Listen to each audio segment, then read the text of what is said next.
പനി ബാധിച്ച് മരിച്ച പാലക്കാട് മണ്ണാർക്കാട് ചെങ്ങലേരി സ്വദേശിക്ക് നിപ്പയെന്ന് സംശയം. രോഗലക്ഷണങ്ങൾ കണ്ടെത്തിയതിനാൽ 57-കാരന്റെ സാമ്പിൾ പരിശോധനയ്ക്ക് അയച്ചിരിക്കുകയാണ്. മഞ്ചേരിയിലെയും പൂനെയിലെയും വൈറോളജി ലാബിലേക്ക് സാമ്പിൾ പരിശോധനയ്ക്ക് അയച്ചിട്ടുണ്ട്.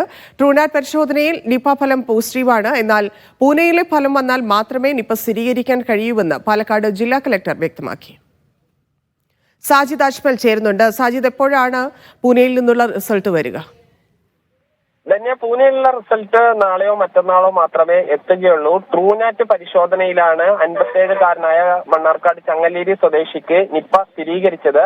ഇദ്ദേഹം അട്ടപ്പാടിയിൽ ലീസിന് സ്ഥലമെടുത്ത് അവിടെ കൃഷി ചെയ്യുന്ന തോട്ടം നടത്തുന്ന വ്യക്തിയാണ്.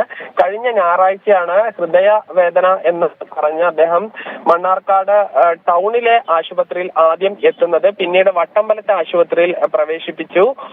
പിന്നീട് ആണ് പെരിന്തൽമണ്ണയിലെ ആശുപത്രിയിൽ എത്തുന്നത്. അവിടെ വെച്ചാണ് മരിക്കുന്നത്.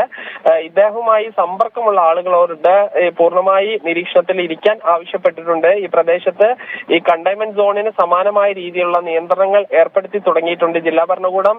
ഇതിലൊരു ഔദ്യോഗികമായ പ്രതികരണം ഇതുവരെ നടത്തിയിട്ടില്ല. അതിന് കാരണം ഈ പൂനെ വൈറോളജി ഇൻസ്റ്റിറ്റ്യൂട്ടിലെ റിസൾട്ട് കൂടി വരാൻ വേണ്ടി കാത്തിരിക്കുകയാണ്. അത്തരം പക്ഷേ ഈ നിയന്ത്രണങ്ങളും അതുമായി ബന്ധപ്പെട്ട ജാഗ്രതയും എല്ലാം തന്നെ സമാനമായ രീതിയിൽ തുടരുകയാണ്. ഈ നേരത്തെ നിപ്പ ബാധിച്ച് മരിച്ച യുവതിയുമായി ഇദ്ദേഹത്തിന് നേരിട്ട് സമ്പർക്കമൊന്നും തന്നെ ഇല്ല എന്നുള്ളത് കൂടി വളരെ പ്രധാനപ്പെട്ടതാണ്. അതായത് പൂർണ്ണമായും മറ്റൊരു കേസായാണ് വന്നിരിക്കുന്നത്. അത് സംബന്ധിച്ചും ഈ കഴിഞ്ഞ ദിവസങ്ങളിലായി ഈ വവ്വാലുകളുടെ സാമ്പിളുകൾ നാട്ടുകളിൽ നിന്ന് ശേഖരിച്ചിരുന്നു. അതിന്റെ റിസൾട്ട് കൂടി പൂനെ വൈറോളജി ഇൻസ്റ്റിറ്റ്യൂട്ടിൽ നിന്ന് വരാനുണ്ട്. ശരി സാജിദ്.